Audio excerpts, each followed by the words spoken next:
Innal hamdalillahilladzi nahmaduhu wa nasta'inuhu wa nastaghfiruh wa na'udzu billahi min syururi anfusina wa min sayyiati a'malina. May yahdihillahu fala mudhillalah wa may yudlilhu fala hadiyalah. Asyhadu an la ilaha illallah wahdahu la syarikalah wa asyhadu anna Muhammadan abduhu wa rasuluh la nabiyya ba'dah. Allahumma shalli wa sallim wa barik ala Muhammad wa ala alihi wa sahbihi wa sallim ajma'in amma ba'du.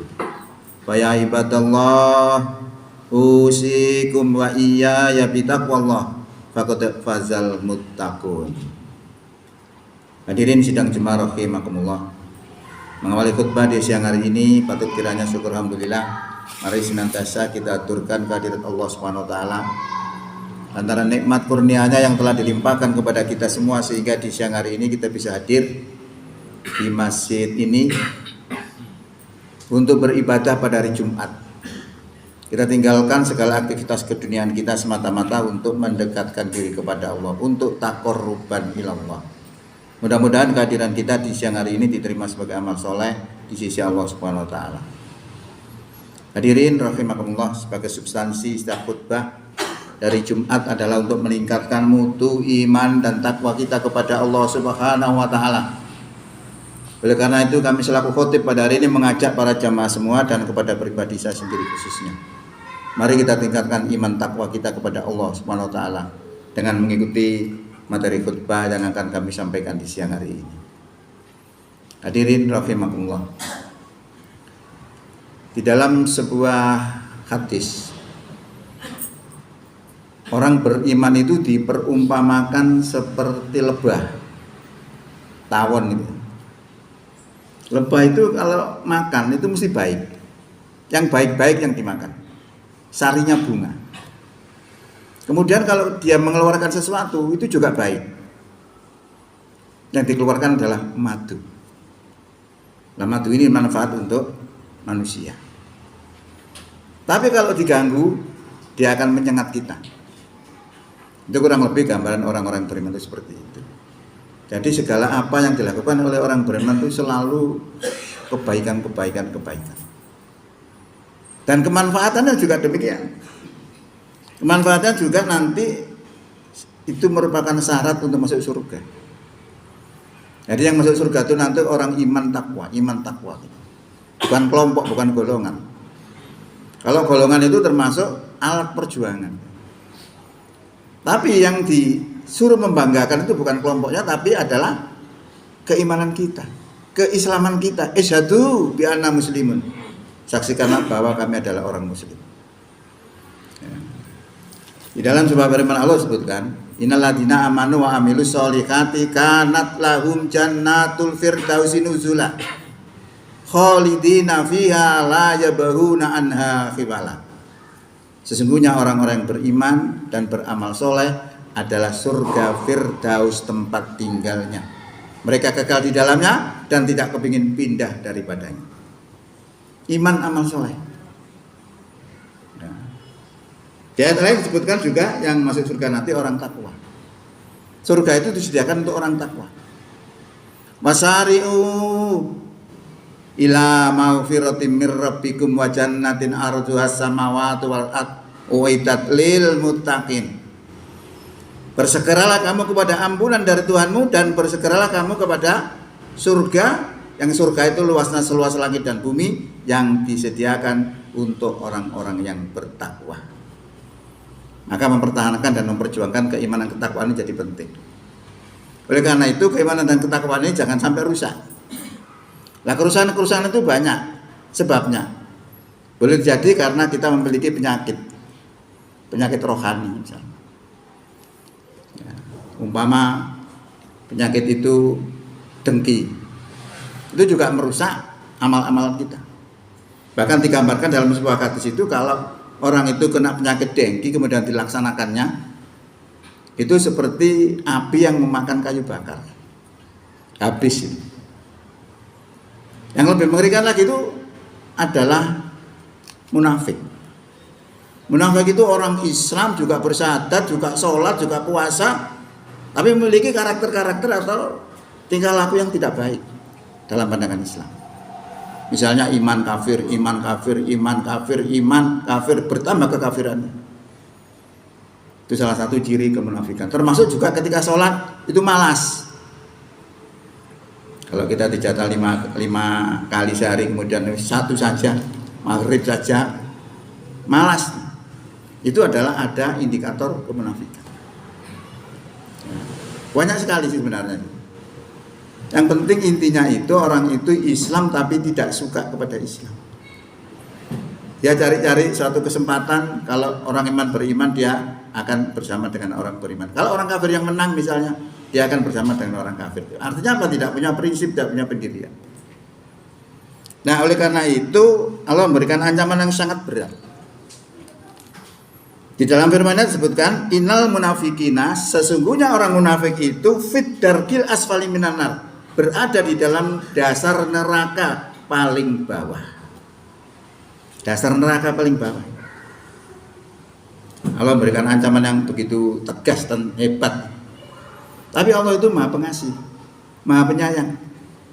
Walaupun diancam seperti itu, Allah masih memberikan kesempatan orang itu supaya bisa berubah. Sudah bisa menjadi baik, terhindar dari ancaman itu. Ini salah satu kasih sayang Allah. Maka ayat berikutnya mengatakan ilal ladzina tabu, kecuali orang yang mau tobat. Tobat itu menyesali perbuatannya, ya, dan tidak kembali melakukannya. Nah, tanda-tanda orang tobat itu kayak apa? Dilukiskan oleh Allah dalam Quran itu bagaimana orang-orang iman ketika melakukan kesalahan. Jadi orang iman itu bukan orang tidak pernah melakukan kesalahan, tapi ketika melakukan kesalahan itu memiliki ciri. Walladzina idza fa'alu fahisatan aw zalamu anfusahum. Orang-orang beriman itu apabila melakukan kesalahan, yaitu orang-orang yang apabila melakukan perbuatan fahisah. Perbuatan fahisah itu adalah perbuatan dosa yang efek sampingnya bisa terhadap orang lain. Jadi tidak dirinya sendiri. Itu termasuk fahisah.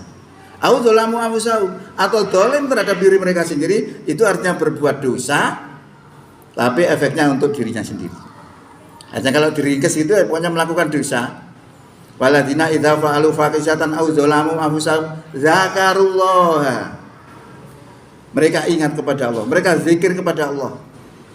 Fastaghfaru li dzunubihim. Lalu dia memohon ampun atas dosa-dosanya. Ini ciri daripada orang yang ketika melakukan kesalahan itu seperti itu. Ini adalah indikator yang diberikan Allah pada kita. Zikir ini pengaruhnya luar biasa. Ingat kepada Allah pengaruhnya luar biasa. Bisa orang itu terhindar dari perbuatan maksiat. Seorang pengembala kambing ketika diuji bin Khattab untuk menjual kambingnya, pengembala ini bilang, ini bukan milik saya Tuhan, ini milik majikan saya. Sudah, bilang saja kepada majikanmu bahwa kambing yang kamu jual kepada saya itu dimakan serigala. Betul itu. Artinya apa? Kalau dia katakan itu selesai, beres. Artinya apa? Bisa terlaksana. Karena dia punya kesempatan untuk mengatakan itu, karena kambing yang digembalakan itu ribuan. Mau diambil satu, nggak tahu yang punya. 10 aja nggak tahu, apalagi satu. Apa jawab pemuda itu? Fa'ainallah. Kalau kambing ini saya jual kepada Anda Tuhan, lalu di mana Allah itu?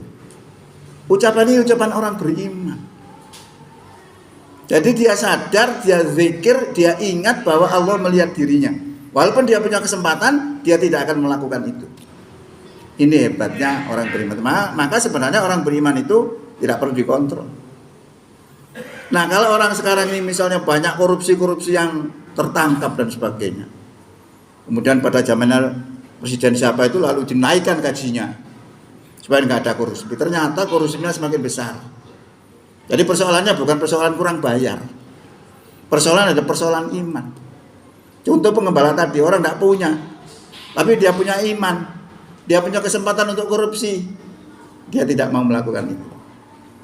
Inilah hebatnya yang disebut zikir. Maka cirinya orang yang tobat tadi adalah zakarullah, ingat kepada Allah, zikir kepada Allah. Fastaghfaru lidunubihim, lalu memohon ampun atas dosa-dosanya.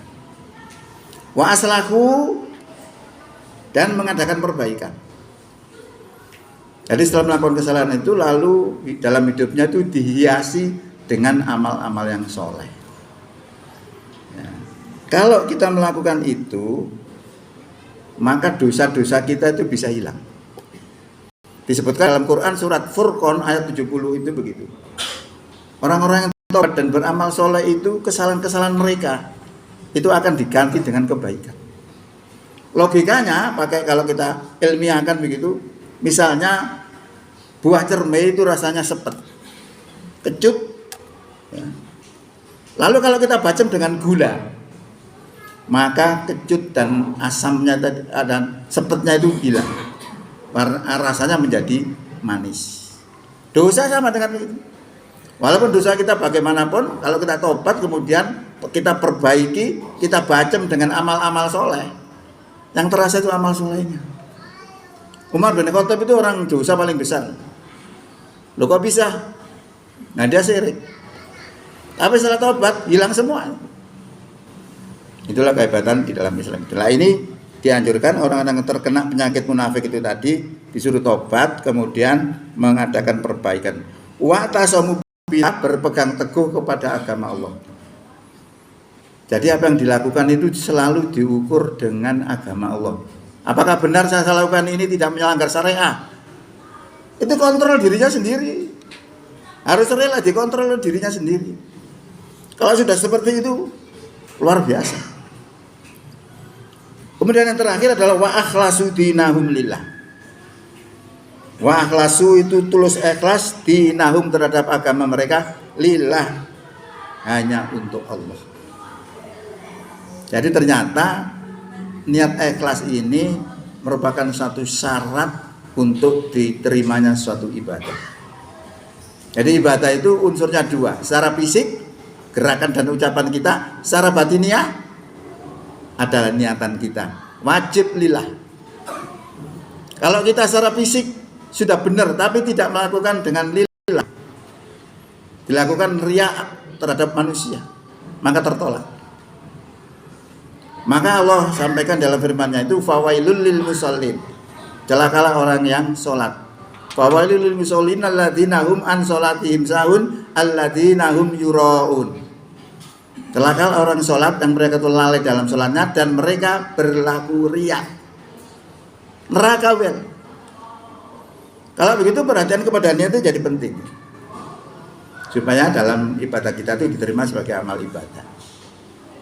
Pernah Nabi itu mengatakan melihat seorang pelacur memberi minum anjing. Rasulullah mengatakan itu loh masuk surga. Ya, seorang pelacur hanya memberi minum anjing, dikatakan oleh Rasulullah masuk surga. Di mana rahasianya itu? Lah kata sini ternyata pernah dibaca oleh presiden pertama kita Soekarno. Dia senang dengan hadis ini karena hanya memberi minum anjing saja bisa masuk surga. Dia merasa bahwa dia banyak dosa. Tapi logika akalnya tidak masuk. Bagaimana mungkin hanya memberi minum anjing saja masuk surga? Padahal syarat untuk masuk surga itu harus beribadah lama sekali. Itu pun dengan ikhlas. Lalu ditanyakan kepada seorang profesor terkait dengan apa yang dibaca oleh Soekarno tadi. Nah, karena orang profesor ini bahasanya sama dengan Soekarno karena insinyur, bahasanya pakai bahasa eksakta. Dia hitung dengan seperti matematika. Tapi kita singkat saja, bahwa pelacur tadi ternyata di dalam memberi minum tadi melibatkan Allah di dalam amalannya. Artinya apa? Dia niatkan lillah, karena Allah. Nah, karena diniatkan karena Allah dan dia memberi minum dan tidak menyalahkan syariat, maka menjadi suatu ibadat yang diterima dan mendapatkan pahala yang besar. Lah pahala yang besar ini dihadapkan dengan dosa-dosa pelacur itu, maka dosa-dosa pelacur itu hancur diterpedo oleh pahala yang besar itu. Maka dosanya menjadi habis dan nol. Makanya Rasulullah mengatakan masuk surga, wajar. Ini menunjukkan apa? Betapa pentingnya makna daripada niat ikhlas itu. Maka ketika kita terjangkit satu penyakit yang disebut sebagai nifak tadi itu, solusinya, jalan keluarnya adalah tobat dan mengadakan perbaikan dan berpegang teguh kepada agama Allah dan tulus ikhlas dalam beragama hanya untuk Allah Subhanahu wa taala. Faulaika, maka mereka itu berarti yang disebutkan tadi, 4 hal tadi, ma'al mu'minin, bersama-sama dengan orang-orang yang beriman. Fasaufa ya'tillahul mu'minina ajran azima, maka kelak Allah akan datangkan pahala yang besar kepada orang-orang yang beriman. Jadi inilah daripada mempertahankan keimanan ketakwaan jadi penting, dan kita harus tahu hal-hal yang bisa merusak keimanan itu. Salah satunya adalah kemunafikan. Mudah-mudahan manfaat. Barakallahu li wa lakum fil Qur'anil azim. Wa nafa'ani wa iyyakum bima fihi minal ayati wa dzikril hakim. Wa taqabbala minni wa minkum tilawatahu innahu huwas samiul alim. Aqulu qouli hadza fa asal azima li wa lakum wa li sairil muslimina wal muslimat wal mu'minina wal mu'minat fastaghfiruhu innahu huwal ghafurur rahim.